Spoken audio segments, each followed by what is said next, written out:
혹시 운명을 믿으십니까? 이 세상엔 운명 혹은 필연에 의해 움직인다고 믿기엔 부주의한 사건이 너무 많은데요. 우연을 과학적으로 접근해 보면 어떨까요? 듣고만 있어도 똑똑해지는 지식충전소 주경야독 성신여자대학교 겸임교수이자 북튜버 이시안 작가와 이 문제에 관해서 얘기 나눠보도록 하겠습니다. 안녕하세요. 네, 안녕하세요. 또 우연과 관련된 네. 책 뭘 준비해 오셨나요? 네, 맞습니다. 또 제가 이 책을 떠올리는 건요. 지난주에 로또 무더기 당첨 때문에 조작 논란이 벌어진 다음에 이를 네. 불식시키기 위해서 대국민 로또 추첨 공개 방송이 있었잖아요. 네, 그랬더라고요. 사람들 150명 초청해서 또 보여주기도 하고요. 예. 근데 이날 1등 당첨자가 5명이 나왔대요. 예. 그래서 각각 51억 8천만 원 정도를 받았다고 하는데요. 정말 액수가 많이 는 것 같은데요. 그러니까요. 예. 그렇게 짝이 없죠. 운 좋은 사람들입니다. 예. 근데 이 운이라는 것을 과학으로 규명한다는 게 말이 될까 하는 건데요. 과학으로 규명하면 그걸 운이라고 할 수 있을까? 뭐 이런 생각도 들잖아요. 그럼 통계가 되는 거죠. 그렇죠. 네. 네. 그야말로 운명이라고밖에는 말할 수 없는 말도 안 되는 우연들을 과학의 눈으로 조망하는 책이 그런 데 있습니다. 뭔가 아이러니하면서도 흥미진진한 생각이 들잖아요. 예. 제목부터 매력적인데요. 우리가 운명이라고 불렀던 것들입니다. 그 운명 아니야 라고 말하고 싶어하는 책인 겁니까? 어떤 내용이에요? 네, 이 책이 일단 그 4개의 장으로 구성되어 있어요. 네. 그래서 첫 번째 장에서는요. 우리가 우연이라고 부르는 것들이 도대체 무엇이고 어떻게 발생하는지 이런 것들을 살펴보는 장이고요. 네. 2장에서는 우연이 만들어낸 세계에 대해 설명을 해주고요. 3장에서는 우리가 왜 우연을 두려워하고 자꾸 필연적인 설명을 만들어내려고 애쓰는가를 이야기합니다. 4장에서는 이 우연이 지배하는 불확실한 세상을 살아가는 방법에 대해서 이야기를 해줘요. 그러면 1장부터 얘기해 볼까요? 네, 우리가 네. 우연이라고 부르는 것들 이게 뭡니까? 네. 왜 발생하는 거예요? 네, 근데 사실 이 책에 나온 예는 아닌데요. 제가 예전에 생각한 게 있거든요. 예. 근데 그게 이 책의 1장의 내용을 정말 기가 막히게 요약하는 것 같아서 그 예를 좀 들려드리고 싶은데요. 네. 가위바위보 대회가 열렸다고 해볼게요. 네. 128명이 참가를 했습니다. 근데 무승부면 다시 가위바위보를 해서 끝까지 승패를 겨룬다라고 한다면 어쨌든 계속 이제 승부가 나잖아요. 그렇죠. 그러면 한 명이 이기면 다음 토너먼트를 진출하면 한 번 승부를 하면 64명이 되고 네. 2번이면 32명, 3번에 16 해가지고 최종 7번째 승부에는 최종 결승에서 승자가 나오거든요. 네. 이 토너먼트에서는 반드시 이기는 사람이 나오니까 우승자는요. 결국은 7번을 내리 이긴 사람이 우승자가 되는 거죠. 예. 이기고 질 확률이 반반이라고 하면 0.5를 7번 곱하면 되거든요. 그런 확률이니까 0.0078125입니다. 그 우승자는요. 0.1% 확률을 뚫고 우승한 거예요. 네. 그게 내가 된다면 완전히 나로선 우연이죠. 가위바위보는 뭐 스포츠처럼 실력이 아니라 정말 운이 좌우하는 거잖아요. 네. 그러면 0.1%도 안 되는 확률로 7번 연속 우승한 거라 우린 이것을 행운이라고 말하거든요. 하지만 그 0.1% 확률이 나에게 실현될 그 확률은 별로 없습니다. 아, 저도 뭐 가위바위보 해봤지만 네. 한 3번 정도는 이길 수 있지만 7번까지는 진짜 그렇죠. 어려울 것 같거든요. 그런데 재밌는 건 이 가위바위보 토너먼트에서는 반드시 우승자는 나온다는 거예요. 그러네요. 네. 그러니까 네. 누군가는 0.1%의 확률을 뚫고 우승한다는 거잖아요. 예. 나는 아니지만 반드시 우승자는 있다라는 거. 이게 뭔가 아이러니하잖아요. 그러니까 예전에 제가 이런 생각을 했었는데 바로 이 책이 1장에서 설명하는 게 그런 거예요. 말하자면 내가 이런 당사자가 된다면 나에게는 기가 막힌 행운이고 기적인데 사실 이것은 누군가에게는 반드시 일어나는 일이라는 거죠. 그러니까 우연은 늘 우리 곁에 있긴 하다는 거예요. 그 왜 안 오냐고요. 저 로또도 저도 사본 적이 있는데 5천 원짜리 맞기도 어렵더라고요. 전 10,000원짜리도 한 번도 안 맞아봤어요. 네. 왜 딱 가는 사람한테만 가는 거 같냐는 거죠. 그게 로또를 하실 때요. 아마 재미삼아서 한 장씩 사셔서 그러실 거예요.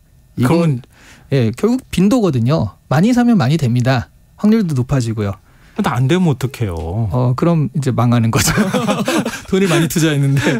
근데 확률이 올라가는 요령은 결국 빈도에 있는데요. 네. 이번 로또 공개 추첨에서도요. 국민들의 의혹에 대해서 공식적인 답변이 있었습니다. 그러니까 예전에는 2월도 가끔 있었는데 요즘은 2월이 없다. 그러니까 뭔가 맞아요. 조작하는 거 아니냐 그런 얘기를 했었는데요.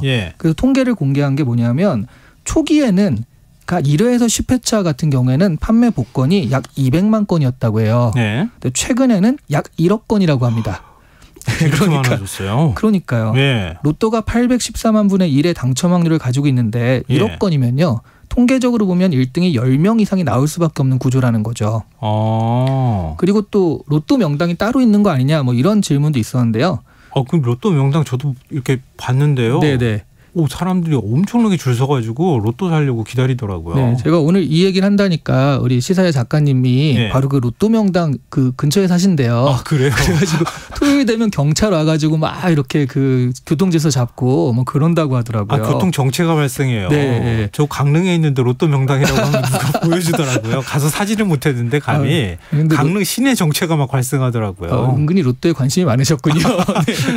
이 노원구의 한 지점이 이제 그 로또 명당으로 굉장히 유명한데요. 1등이 49명 배출됐대요. 와, 많네요. 네. 그래서 그러니까 결과적으로 여기서 설명한 게 뭐냐면 사람들이 그러다 보니 이곳에 와서 복권을 사가지고 판매 건수 자체가 많다는 거죠. 네. 그러니까 거기에 비례해서 당첨 건수가 많을 수밖에 없었다는 거고요. 판매 금액 대비 당첨 건수 비율은 전국과 유사했다고 합니다. 그러니까 어떤 일이 성사되기를 원한다면 그만큼 시도를 많이 하면 그것이 될 확률은 올라갈 수밖에 없다. 뭐 이렇게 얘기할 수 있을 것 같아요. 그럼 다 통계네요. 그렇죠. 네. 근데 그 우연히 나한테 안 오기 때문에 문제가 되는 거지. 네. 뭐 누구한테는 다 가는 거니까 그렇죠. 어찌됐든 간에. 네. 근데 그 이번 로또 공개 방송도 조작설을 해명하기 위한 자리였잖아요. 네. 사람들은 왜 우연이라는 걸 믿지 않을까요? 그걸 설명한 게 이 책의 3장의 내용이거든요. 사실은 생물적 본능이라는 거예요. 우연은 말하자면 불확실함이잖아요. 네. 이것은 위험과 연관이 됩니다. 우리 뇌 속에서는 우리가 인식하지 못한 채 우연을 제거하려는 시스템이 가동된다라는 건데요. 여러 가지 이유들이 있는데요. 일단 인간이 우선 이득보다는 손실에 민감한 존재라서 그렇다는 거예요. 내가 이익을 보지 못하더라도 네. 최소한 손해는 안 봐야죠. 그렇죠. 네. 우연으로 얻어지는 이득보다 우연이 야기하는 불확실을 하면서 얻어지는 불이익을 훨씬 싫어한다라는 건데요. 그리고 또 우연이 주는 스트레스를 견디기 힘들어한다고 합니다. 2차 세계대전 당시에 런던이 폭격당할 때요. 런던 근교에는 스트레스로 위궤양에 시달리는 사람이 굉장히 많았다고 합니다.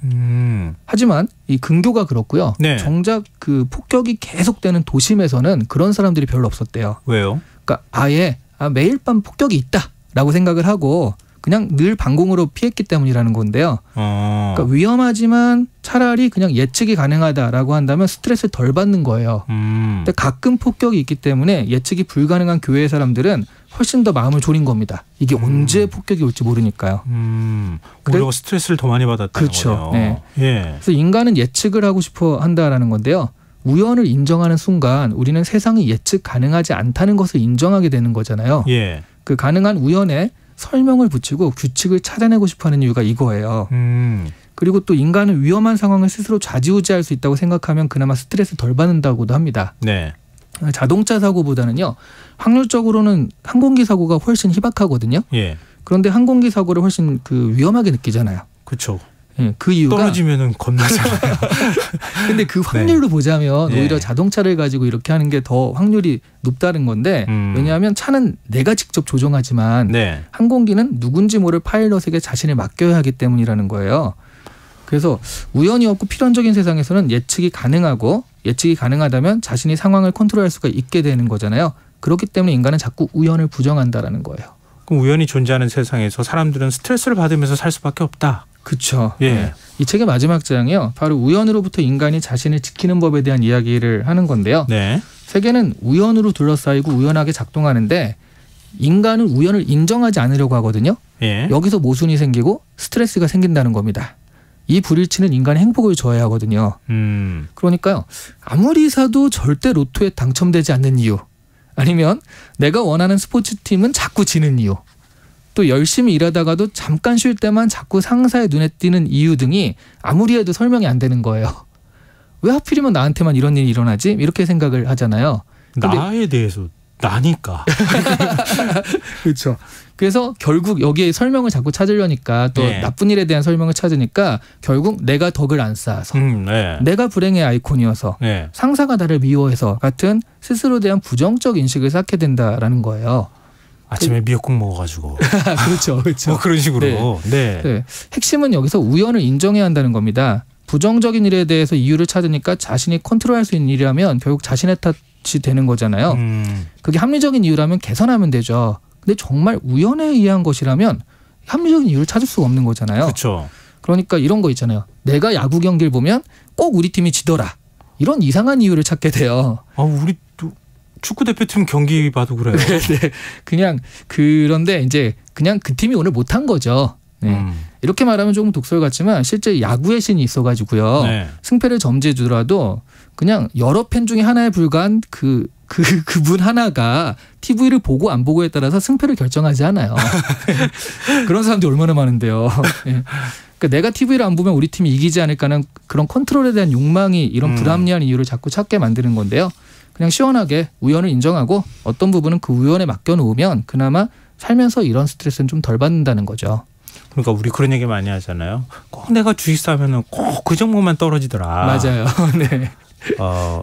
주식 투자를 못 하는 거죠. 그렇죠. 그렇게 따지면. 네. 그리고 내가 그 정보를 알 때쯤이면 이미 다 아는 정보라서 전혀 이제 좋은 정보가 아닌 거죠. 그러니까 오히려 그렇게 편안하게 생각하면 네. 마음 스트레스 별로 안 받고 맞습니다. 오히려 그냥 홀가분한 마음으로 네. 살 수 있을 것 같은 생각이 드는데요. 맞습니다.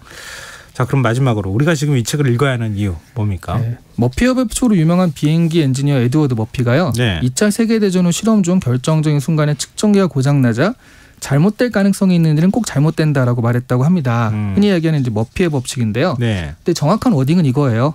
어떤 일을 하는 방법에는 여러 가지가 있고 그중 하나가 문제를 일으킬 수 있다면 누군가는 꼭 그 방법을 사용한다라는 거죠. 그러니까 안 좋은 일은요. 세상의 어딘가에서는 꼭 일어날 수밖에 없고요. 잘못된 일이 발생할 수밖에 없다는 거예요. 그리고 그것은 굉장히 우연한 것입니다. 그게 내 주변에서 발생할 수도 있는 거고요. 다른 사람에게서 발생할 수도 있는 거거든요. 하지만 내 주변에서 발생했을 때 사람들은 그걸 우연이라고 생각하지 않고요. 그것에 대한 잘못을 자신에게 찾는다는 거예요. 그래서 스트레스를 받고요. 너무 자책하지 마라. 네. 예. 슬기로운 의사생활이라는 드라마에서는요. 이 마음 따뜻한 산부인과 의사가 나오거든요. 예. 습관성 유산 때문에 힘들어하는 산모에게 이런 말을 합니다. 유산이 왜 병이에요? 유산은 질병이 아니에요. 당연히 산모님도 잘못한 것 없고요. 내가 뭘 잘못해서 이런 일이 생겼나 내가 뭘 조심해야 하나 물어들 보시는데 그런 것 없어요. 누구에게나 생길 수 있는 일입니다. 그러니까 지금 내 주변에 잘못된 일에 대해서 내 탓이 아니라고 책임을 회피하는 것도 잘못된 거지만 또 그게 다 내 탓이라고 자꾸 자기만 책망하는 것도 잘못된 거라는 거거든요. 네. 이 책을 보시면 그런 우연에 대해서 과학적으로 설명해 주니까 우연을 인정하는 데 좀 도움이 되지 않을까 싶습니다. 왜 제가 로또 사면 안 되나 이런 생각했는데 네. 그냥 일어나는 일이야. 우연입니다. 알겠습니다. 네. 주변 사람들한테도 그렇게 격려를 많이 해주시면 좋겠네요. 네. 자, 주경야도 지금까지 북티어 이시안 작가와 함께했습니다. 오늘 말씀 고맙습니다. 네, 감사합니다. 김성환의 시사 1부 순서 여기서 마무리하겠습니다. 전 11시 정각 2부에 다시 오겠습니다.